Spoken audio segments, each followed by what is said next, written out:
Conoce la ciencia desde el pensamiento crítico de los especialistas.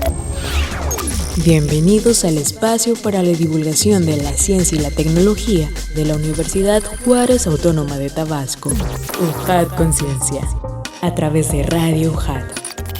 Comenzamos.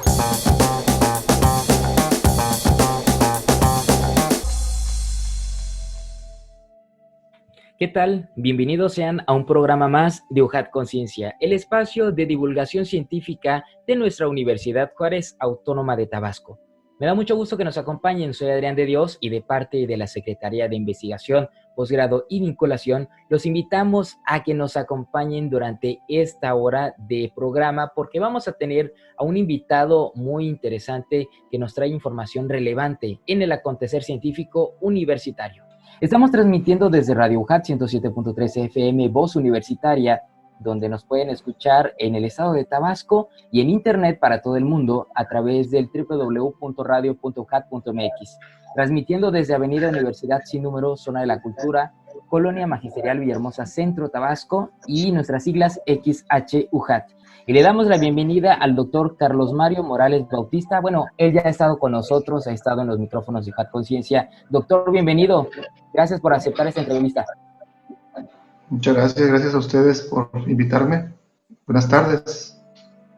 Así es. Hoy vamos a tener un tema bastante interesante, pero antes de desarrollarlo, un poquito más de preámbulo, vamos a conocer un poco de la formación del doctor, y es que es licenciado en Química de la División Académica de Ciencias Básicas, maestro en Ingeniería y Protección Ambiental en la División Académica de Ciencias Biológicas de la UJAT, doctor en Ciencias de la Ecología y Manejo de Sistemas Tropicales de la DACBIOL, y tiene algunos reconocimientos. Es candidato del Sistema Nacional de Investigadores, también es parte del Sistema Estatal de Investigadores y tiene perfil PRODEC. También ha desarrollado algunos proyectos tecnológicos con la industria de la línea base de ambiental de campo Moloacán, también disposición de residuos peligrosos en Complejo Pajaritos, así como algunas actividades académicas, ya siendo líder del cuerpo académico Química aplicada a la gestión ambiental de nuestra universidad, asesor de tesis de licenciatura, maestría y doctorado, y junta de representantes del área de Química Ambiental de la Asociación Mexicana de Química Analítica. Y bueno, como escucharon, tenemos hoy la oportunidad de platicar con el doctor Carlos Mario Morales Bautista, profesor investigador de la División Académica de Ciencias Básicas, y que tiene un tema muy importante para todos los que somos parte de la universidad, pero que también tiene injerencia en el ámbito social y sobre todo económico del Estado y a nivel nacional. Pero antes de conocer bien a detalle sobre este tema, vamos a escuchar la siguiente cápsula.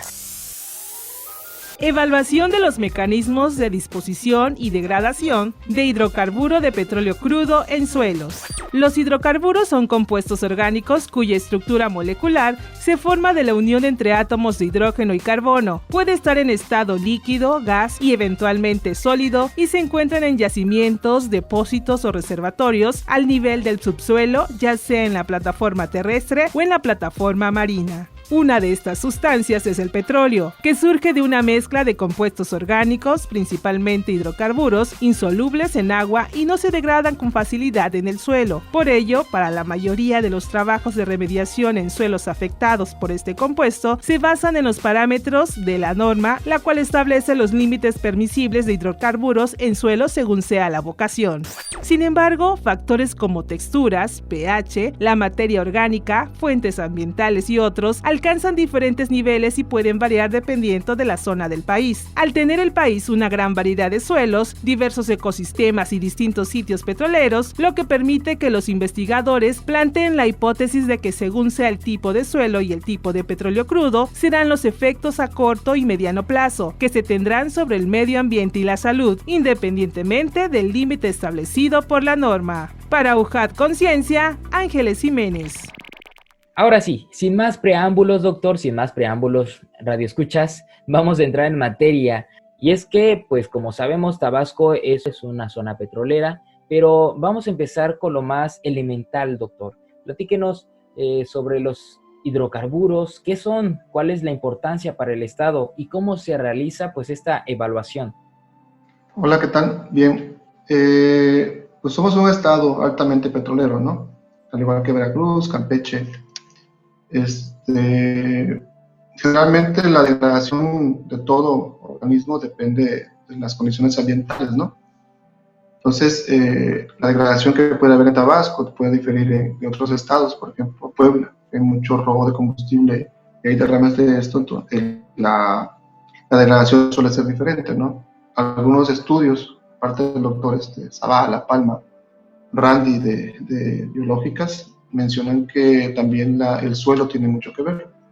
Siendo Tabasco alrededor de 20, 18 tipos de suelo, y sus transectos también va a inferir esta parte, ¿no? Ellos mencionan que debido a estas condiciones ecológicas, ambientales, grafológicas, ¿no? Y si a eso le sumamos las actividades antropogénicas, la degradación del hidrocarburo va a variar, ¿no? Entonces, si varía la degradación, varía entonces su composición y por tanto sus efectos. Entonces nosotros tratamos de enfocarnos en la parte mineralógica, ¿no? Y también identificar qué componentes son los que se están exponiendo de acuerdo a estas condiciones. ¿Cuáles son esas condiciones, doctor? Platíquenos un poquito. Bien, mira. Tabasco es rico en recursos hídricos, es rico en suelos, es rico en ambiente tropical. Entonces, digamos, hay una zona donde trabajamos más que se llama Samaria, que está expuesta a muchos derrames y hay actividades antropogénicas específicas de la población que vive aledaño a esa zona. Entonces, el doctor Zavala reportaba que hay suelos fluvisoles que son más arenillas y los suelos gleisoles que son más arcillosos. Uno retiene más hidrocarburo que el otro. Por ejemplo, los gleisoles en la época de septiembre, octubre, que se inundan, se exponen a condiciones oxidorreductivas diferentes a los fluvisoles.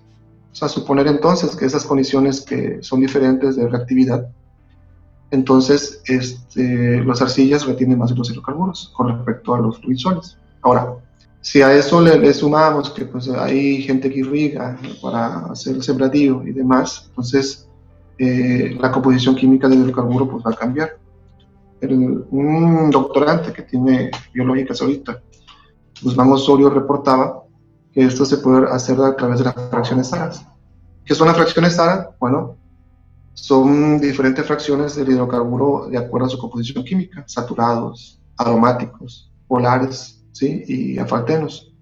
Generalmente la fracción que hay aquí en Tabasco pues varía, ¿no? Porque depende mucho de los componentes y el yacimiento, pero se hace una mezcla de esto y generalmente entre mediano y pesado. Ese es uno. Segundo, un derrame, por ejemplo, en una época de calor, mayo, junio, julio, que las temperaturas rebasan los 40 grados, es muy diferente a un derrame que pueda haber en diciembre, enero, que la temperatura es un poco menor y la humedad es mucho mayor en el suelo. Entonces, la capacidad de difusión que pueda tener entre un sitio y entre un evento, que se dé en junio y un evento que se dé en diciembre puede ser también diferente. Entonces, todas esas variables asociadas hacen que el hidrocarburo se comporte de manera diferente, dependiendo también la fecha del año y el tipo de suelo. Y si a eso le sumamos el tipo de hidrocarburo, también va a ser diferente. Lo único malo es que la norma 138 no lo considera, que es la que rige este contaminante, ¿no?, cuando está en el suelo. Entonces, lo que hacemos nosotros es tratar de demostrar que puede haber una variabilidad en la composición del hidrocarburo y sus efectos, y también en el tipo de suelo. Es muy importante decir de que son diferentes tipos de suelos con el cual se pueden realizar la degradación, a veces más rápida, a veces más lenta. Ya nos estaba explicando algunas condiciones sobre el suelo que tienen injerencia en esta norma que ustedes están planteando en su estudio, doctor. Generalmente la norma 138 se emitió en 2003, es donde tengo yo memoria de cuando se emitió. Posteriormente, en 2012 tuvo una modificación. Esa modificación, pues bueno, tuvo mejoras, ¿no? Aún así, nosotros en un proyecto anterior demostramos que la cantidad de hidrocarburos que había con respecto a lo que marcaba la norma, a los métodos, específicamente el solvente que empleaba, no extraía suficientemente los hidrocarburos. Entonces, probamos con diferentes mezclas de solventes y otros solventes, y vimos que había otros que mejoraban esa extracción. Entonces, pudiera ser que la norma marque 4.400 partes por millón, 5.400, 6.000 partes por millón, con el solvente que te menciona la norma, con el que nosotros probamos se extraía más. Entonces, estos que están de más pueden ser los compuestos principalmente polares y algunos aromáticos. Entonces, aparte de que se está emitiendo una opinión por debajo de los límites normativos, pudiese ser que esos componentes de lo que te mencioné pueden causar un efecto. Uno de ellos reporta el doctor Randy y Marín García, que puede ser la repelencia. ¿Qué es la repelencia? Bueno, cuando el suelo no es capaz de retener agua. ¿Qué es que no es capaz de retener agua? Bueno, que probablemente quede en los primeros horizontes y no es capaz de infiltrarse. Entonces la planta no tiene reserva de agua y por lo general o requiere mayor riego o pues muere, ¿no? Porque aquí en Tabasco no se acostumbra a hacer riego asistido, sino es por temporal, ¿no? Dado eso, pues hay efectos que se siguen teniendo, que se le llaman efectos residuales, ¿no? Por hidrocarburos, que aunque están por debajo de la norma, la concentración de hidrocarburos siguen teniendo efectos, y esto tiene impacto, en primer lugar por demandas sociales, ¿no? Demandas legales y conflictos ahí que se dan, pero lo más importante es que si un suelo no puede sostener alimento, quien se impacta directamente son los grupos vulnerables, la gente que se alimenta de esos sitios. Entonces, nosotros trabajando sobre el factor social, entendimos que si la gente que come de estos sitios no tiene la calidad en sus alimentos, entonces puede también impactar en su desarrollo social y demás, ¿no? Entonces, bajo esa preocupación y los ejes que hay actual del gobierno, nosotros hacemos esta investigación, la subimos para concurso, aún no salen los resultados, pero se salgan o no el grupo, positivos o no, para recursos, el grupo, que es un grupo grande de la universidad, tratamos de trabajar en los tiempos que podamos, ¿no? Según lo marque también las actividades académicas, y sacar resultados, ¿no?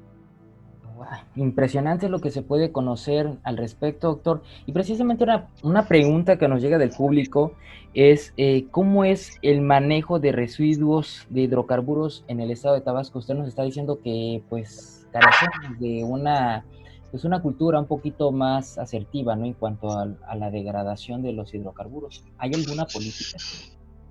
Sí, hay normas que te rigen para hacer una restauración, ¿no? Te dicen, baja al límite normativo y devuelve la vocación de uso. Fíjate que el doctor Palma hacía una observación importante. Él dice, bueno, ¿qué tan importante es que devolvamos la vocación de uso del suelo? Pues es muy importante, porque le devuelves su uso, le devuelves todo lo que tiene, alimentos y demás. Pero ¿qué tan importante es que le devolvamos las características al suelo? Todo organismo tiene una función principal en un ecosistema, todo organismo. Si tú ese organismo lo quitas de ahí, entonces el equilibrio se rompe. Bajo ese principio, si tú cambias los perfiles de los suelos o cambias las condiciones originales de los suelos, pues entonces está cambiando todos los procesos biológicos que se dan. Por ejemplo, un organismo endémico que se desarrolla completamente en un ecosistema, si tú haces los efectos adversos sobre él, probablemente ese organismo no pueda sobrevivir, y vengan otros que sí le permitan sobrevivir dentro de ese sistema, ¿no? Que pueden afectar a otros y así sucesivamente. Digamos, yo leía un artículo, no recuerdo el autor, que en un estado petrolero fuera de México, que se afectaba la deposición de magnesio hacia el suelo. Entonces, en el suelo, perdón, y el pasto que sembraban salía bajo, o lo que le daban a la vaca salía bajo en magnesio. De tal manera que cuando el ganado comía esto, la leche no era de suficiente calidad, ¿sí? Que se esperaba. Entonces, ¿cuánto puede impactar la calidad de los suelos? Siempre he dicho que ellos son los responsables de aportar la alimentación al país, ¿no? O a la población. En cuanto a la deposición de residuos en el estado, pues depende, ¿no? Mira, la industria petrolera genera de muchísimos residuos, ¿no? Aguas congénitas, lodos de perforación, recortes, de perforación, impregnación de hidrocarburos en sólidos, un sinfín. Cada uno de ellos tiene una normativa, ¿sí? Digamos, el agua congénita tiene una normativa específica, se manda a pozos letrina o se le da un tratamiento y se manda a difusores en sistemas acuíferos que corresponden al límite normativo. Todo está bajo la ley. Uno de los grandes problemas y que tenemos que abordar y tener conciencia de ello es que generalmente por el robo de combustible o por la falta de mantenimiento o porque hay un evento de lluvias y un bordo se rompió o se desplazó un terreno, esos derrames se llevan a cabo, ¿no? Revisaba yo cuántos son los derrames que se dan en el estado y es un sinfín, ¿no? Sobre todo en Tabasco y Veracruz. A esos suelos igual hay que darle gestión, o para remediación, o para disposición final con los residuos que queden de ellos, ¿no? Entonces, cuando se incendia un sitio, por ejemplo, que hay un derrame, la composición cambia. O, por ejemplo, estamos caracterizando hidrocarburos. Digamos, de pozo se manda a batería, pero cuando se manda de batería a pozo trae aguas congénitas, trae metales pesados al agua congénita, trae parte de gas, trae emulsificaciones, un montón de cosas, ¿no? Y en batería se le da tratamiento para quitarle parte de eso. Entonces, si se transporta entre pozo y batería, se da un derrame, las condiciones del contaminante son muy diferentes de las que se da entre la batería y la endulzadora, que es donde se manda a quitarle la parte de azufre, ¿no? Y nitrógeno. Entre endulzadora hacia refinería, pues la composición va a ser también diferente porque le van quitando cosas, le van tratando. Entonces, yo no puedo tratar el hidrocarburo o petróleo crudo, no lo puedo tratar de la misma manera que se da entre el pozo y la batería, y entre la batería y la endulzadora, que es todavía que se maneja petróleo crudo, y ahí cambia un poquito, que es la que, para toda la norma que me diga que sigue siendo fracción pesada, mediana, ligera, porque es una composición muy diferente. ¿Me explico? Entonces, la falta de autorización de normativa mexicana es lo que sigue padeciendo México para la adecuada gestión de sus residuos. Hay países que tienen mucho mejor gestión que el nuestro, pero también el nuestro tiene mucho mejor gestión que otros países, ¿eh? O sea, tampoco estamos tan mal. La gran problemática que existe actualmente es que reforma energética nos trajo actualización de mecanismos legales, ¿no? Se crea la CEA por ahí del 2015, si no más me equivoco, 2016 en este transecto, y trae nuevos mecanismos legales de evaluación, especialmente para la reactivación de sitios, ¿no? No sé, que tengo experiencia acá en Pomoloacán, pero no es el único. Entonces, estos campos que estaban abandonados de muchos años, ¿no? Tienen residuos peligrosos dentro de ellos. Ahora, darle gestión a esos residuos es lo complicado, porque si bien son hidrocarburos, tienen otros componentes que durante el tiempo que estuvieron ahí intemperizados, no se conocen ni sus efectos, no se conoce ni su composición, y hay que evaluarlos. Entonces, nosotros lo que hacemos es, para empezar, si encontramos hidrocarburo, ¿qué tipo de hidrocarburo es, no? Y ya sabemos sus efectos con ello. Segundo, investigar qué tipo de suelo es. Y ya sabemos qué composición tiene, ¿no? Entonces, la manera de saber qué tipo de suelo es, pues cuando se hace el derrame, no se junta hidrocarburo y suelo, ¿no? Tratando de identificar, pero cambian sus propiedades como textura, pH, todo, ¿no? Entonces el hidrocarburo tú lo puedes identificar bien, porque lo separas y más o menos corres técnicas quimiométricas y etcétera, ¿no? Fotométricas, pero el problema era el suelo. Entonces, durante mi formación en el doctorado, vi la manera de identificar hidrocarburos, sacamos publicaciones y hemos trabajado mucho sobre ello, desde los métodos para identificarlo. Actualmente, lo que queremos ver es cuál es la mineralogía de los suelos. Si indicamos cuál es la mineralogía de los suelos, que es muy aparte de hidrocarburos, podemos saber cuál es la génesis de cada uno de ellos. Entonces, si ya sabemos cómo son las fracciones de hidrocarburo y cuál es el tipo de suelos y cuáles son las condiciones a las que se puso, podemos predecir más o menos cuáles serían sus efectos, aunque no se saben exactamente. Y es lo que ustedes van a desarrollar en su investigación, ¿no? Con la hipótesis que están planteando sobre, pues, esta misma clasificación según el tipo de suelo y el tipo de petróleo crudo, que como usted desde un principio nos menciona, que dependerá también de la zona, pues, petrolera, de la cual se extraiga este tipo de hidrocarburos en el estado, ¿no? Y ahora, doctor, pues también hemos estado escuchando que interviene y que usted cita frecuentemente a diferentes profesores e investigadores que son conocidos en nuestra universidad. Platíquenos quiénes son esos actores, quiénes son las personas que intervienen en este estudio, pues para ir determinando esta misma hipótesis que ustedes plantean en su estudio. Algo que tenemos que entender los investigadores es que la investigación es multidisciplinar y siempre tiene un impacto social, ¿no? Me preguntaron una vez, ¿para qué investigas? Pues para bien de la humanidad y del medio ambiente, ¿no? Realmente eso es. Ahora, mi formación es completamente química, ¿no? Como licenciado, y todo eso lo fui aplicando hacia la parte ambiental. No estoy solo, mira. Mi formación es netamente Fuchiman, me formé en la universidad. Entonces, todo lo que hables de mí va a ser de ahí, ¿no? De la escuela, de la universidad. Me formó el doctor Randy. Yo me separo del grupo en 2014-15 que me titulo del doctorado, y a partir de 2015 empiezo a hacer investigación en lo que te mencioné, ¿no? Tengo un proyecto interno, las líneas base, la deposición de residuos. Empiezo a aplicar lo que aprendí en el doctorado y la maestría, y empiezo a juntarme con gente nueva prácticamente. Te puedo hablar de varios nombres. Uno de ellos es el doctor David Saleta de Alpa de Méndez, el cual nos apoya con la parte de RX. Te puedo hablar de la doctora Marcia Eugenia de DAIA, que tiene un infrarrojo. Te puedo hablar de la doctora Irma Sánchez Lombardo, que es de básicas y es química inorgánica. Te puedo decir de la Universidad Autónoma de Coahuila, que nos ayuda con metales pesados, que es la doctora Liliana de la Garza, que junto con la doctora Sujei de biológicas nos ayudan a caracterizar metales, ¿no? La doctora Nelly, que está en el herbario, nos ayuda a identificar las plantas que hay en el campo. La doctora Sonia Alejandra Torres Sánchez, de la Universidad Autónoma de San Luis Potosí, que nos ayuda con la parte geológica.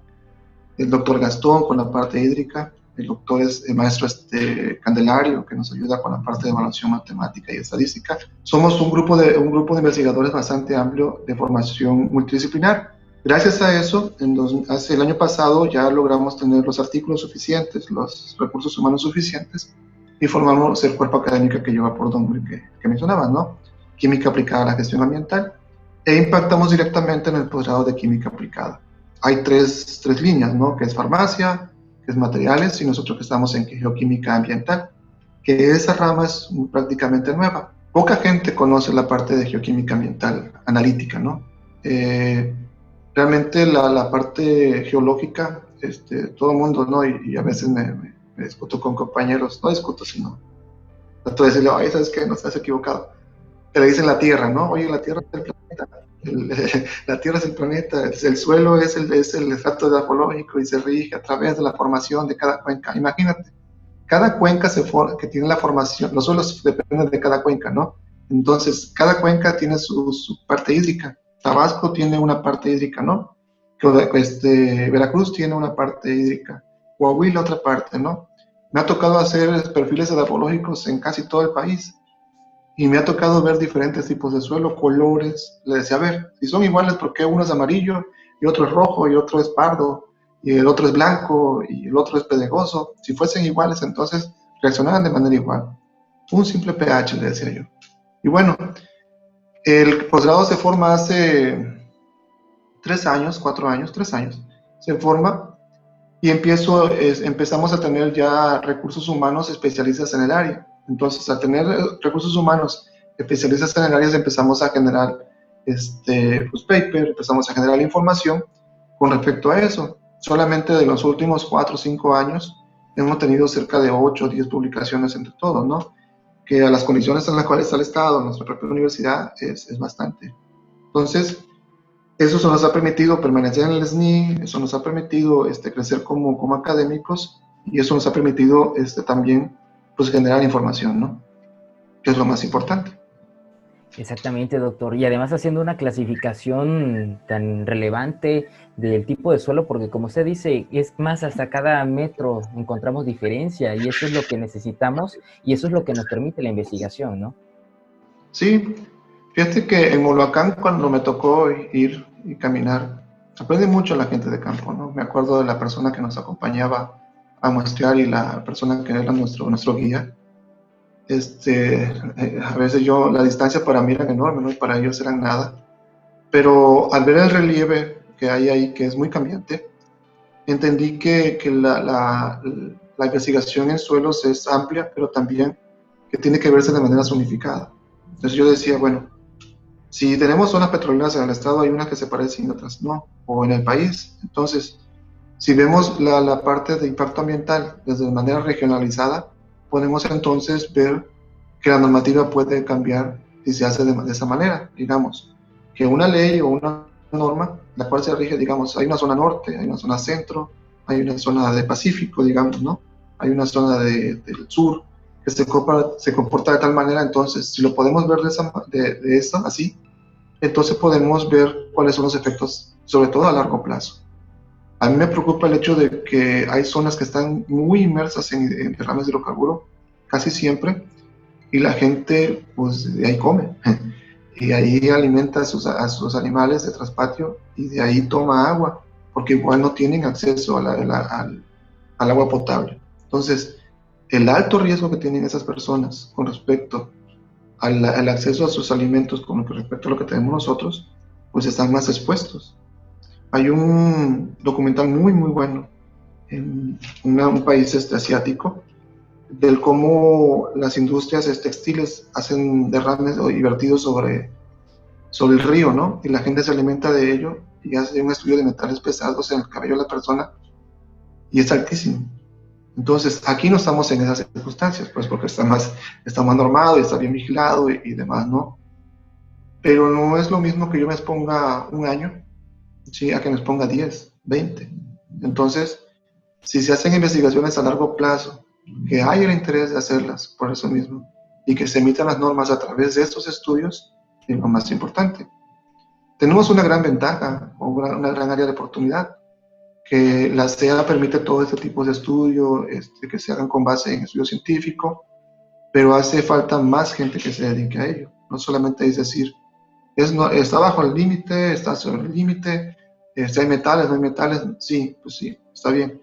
Pero un metal que está expuesto durante 20 años, está por debajo del límite normativo, lo más probable es que cuando se derramó no estaba bajo el límite normativo, no estaba bajo ese límite, estaba por encima, ¿no? O que no se pudo haber lavado. Entonces, todas las personas que se expusieron a ese metal, ¿qué efectos pueden tener en la salud, no? Entonces, realmente lo que buscamos nosotros es eso. El doctor Arnold, que nos está ayudando ahorita con la parte toxicológica, identificamos hidrocarburos aromáticos en ciertos suelos de Samaria, precisamente de Samaria. Entonces, hicimos los mismos suelos, pero los contaminamos nosotros y los pusimos por algún tiempo, e igual hicimos el extracto, ¿no? Entonces, comparamos lo que está en campo y lo que contaminamos experimentalmente allá en Cundacán, y vamos a ver cuáles son los efectos toxicológicos. Si se parecen, entonces probablemente hay un efecto asociado que no se está evaluando y que es necesario hacerlo, ¿no? Que puede impactar en la salud. Hablaban de obesidad, hablaban de cáncer y demás. Pues yo creo que sí hay todo eso, ¿no? Pero hay que investigar en qué momento se puede dar la toxicidad, ¿no? ¿Y de qué manera trasciende hacia las personas, como usted nos está explicando?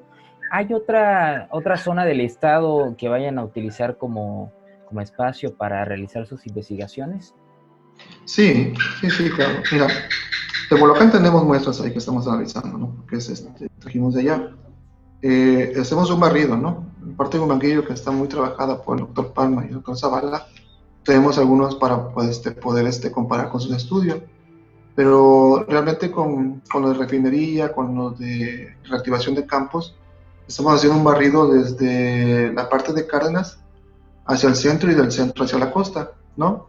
Y estamos investigando también pasivos ambientales en Macuspana, porque Fortuna Nacional, que es uno de los campos que se concursaron y algunos se reactivaron, la línea base que se hizo ahí se hizo con base en norma. Entonces, si se hace con base en la normativa, te hablaba hace rato de que pues ahí tiene errores, ¿no? Vamos a hacer un supuesto, mira. Hasta hace algunas décadas se normó algunas gestiones de los residuos. Generalmente parte de las costas y de los recortes que eran sacados del pozo eran depositados a un costado del pozo. A eso se le nombraba las fosas de residuos, ¿no? Generalmente se daba a disposición y se mandaban en las góndolas y después, o se quemaban en las presas de quema, pero quedaba una parte en esta poza.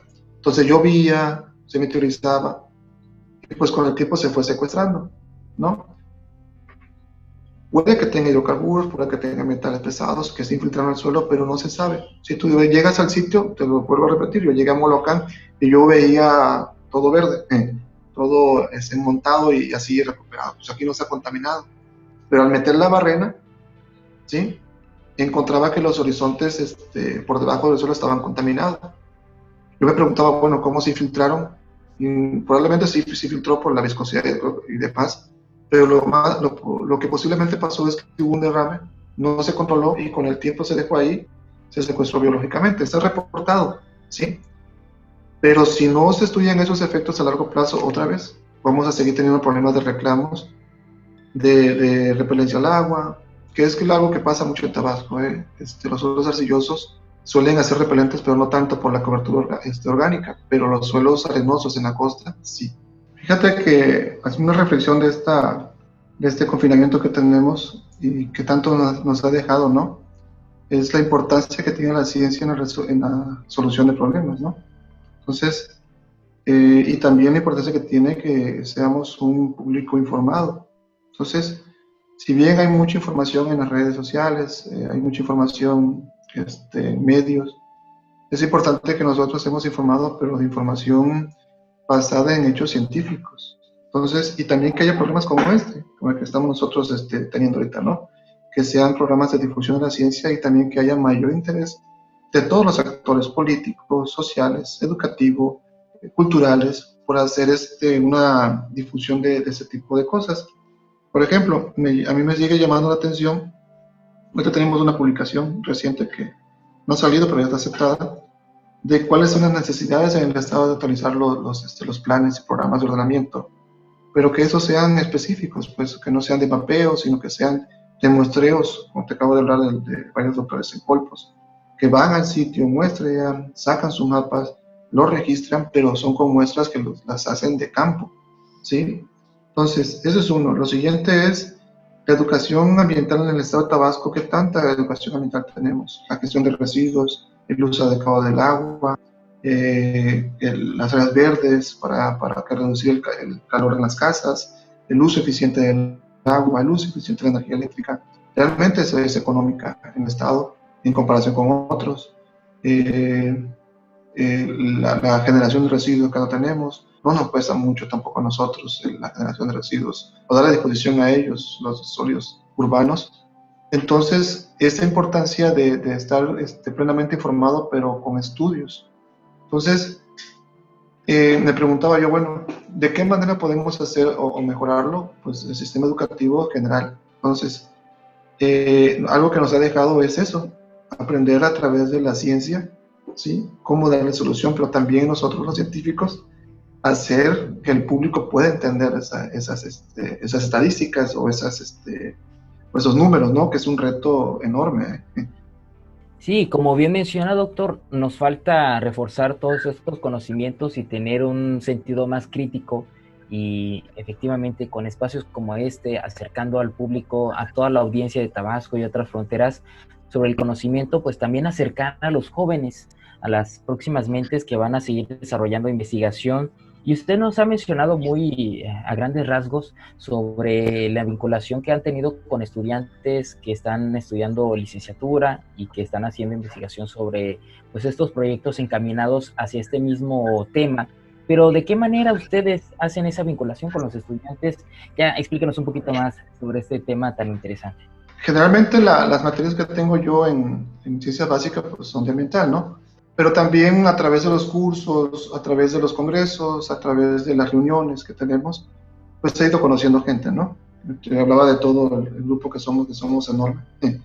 También me pongo a indagar a ver quién tiene un tal equipo que necesito o tal, y le escribo un correo y mira, estoy desarrollando tal cosa, ¿qué te parece si lo hacemos? Y siempre en cualquier proyecto, en cualquier investigación, incluimos estudiantes de doctorado, de maestría, de licenciatura, pero incluimos estudiantes. ¿Por qué?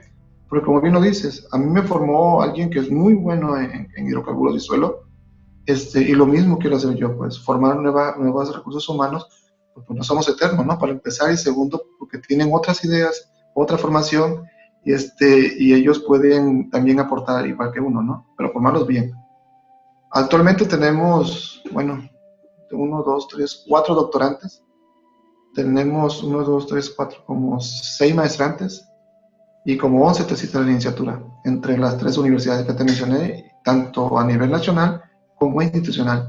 Entonces, no solamente estamos generando LQ, ni químicos, ni química aplicada de posgrado, de maestría y doctorado, también estamos en biológicas, también estamos en San Potosí, también estamos en Coahuila, ¿no? También estamos en Baja California, que tengo un estudiante por allá en formación. Entonces, este tipo de formación que es integral, ¿no? No solamente ayuda a la región tabasqueña, también ayuda a la región del norte del país y del centro, ¿no? Que igual quisiera algunos estudiantes allá que no tengo vinculación, pero sí me gustaría también, ¿no?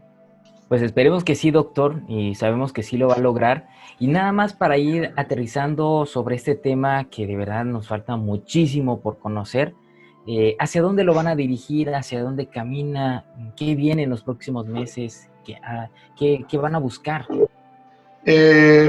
Mira, hay grupos en el estado, ¿no? Te acabo de hablar de 3 importantes: Colpos, que es uno, biológicas, que es otro, y nosotros en básicas, que estamos apenas caminando, ¿no?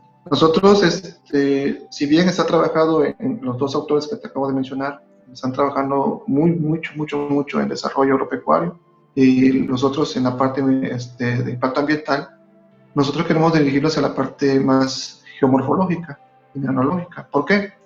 Mira, Tabasco tiene un potencial hídrico, como ya lo mencioné, altísimo, ¿no? Pero también se expone a cambios debidos al calentamiento global o cambio climático, en el cual se atraviesa por inundaciones, también por derrames de vertidos de contaminantes, también por actividades antropogénicas que hoy ya quemaron aquí o ya hicieron un canal, ¿no? Para controlar las inundaciones. Entonces, todos esos cambios que hay en el estado no se han reportado a la mayoría. Nosotros queremos enfocarnos sobre eso, pero sobre todo los efectos a largo plazo. Digamos, mira, en un sitio, cuando se hace la remediación, se quita el hidrocarburo de manera biológica, química, física, cualquier. Y este sitio queda remediado. ¿Qué característica tiene similares al que está aledaño que no se ha contaminado? Pues no mucha. Pero ¿cómo puedes saber tú cuál es la génesis de ese suelo en un futuro?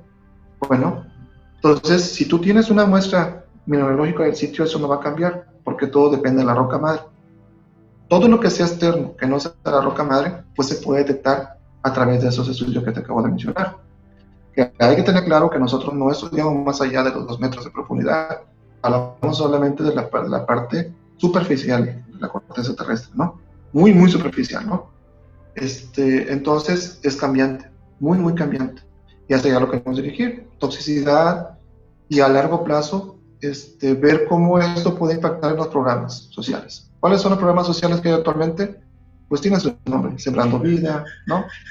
La recuperación del campo, sí, pero también es importante que cuando hagan las legislaciones se tomen en cuenta los estudios, ¿no? No solamente están para reportarse y para hacer gestión, sino también para tomarse en cuenta. Qué bonito sería, aunque es muy exigente, que si tú tienes un proyecto para desarrollar en tal sitio, tengas una guía, en la cual te digo que tales contaminantes son de acuerdo a lo que está alrededor, ¿no? Tienes que evaluar esto y esto. Aunque es muy riguroso y requiere muchos estudios y es caro, ¿no? Yo creo que el efecto a largo plazo vale la pena, ¿no?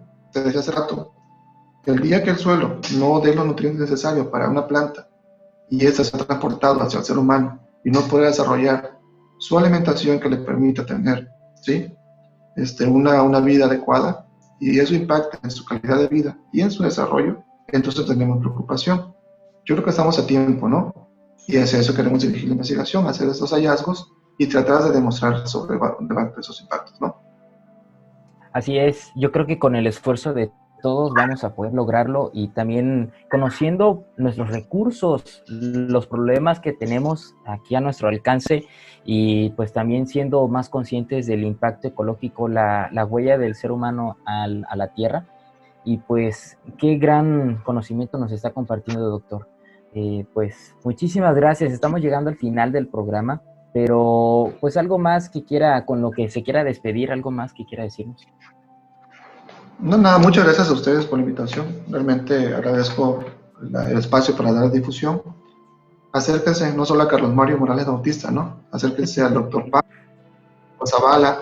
Son gente muy accesible, muy amable. El doctor Randy, la doctora Domínguez Rodríguez, que es su esposa, la doctora Suquey.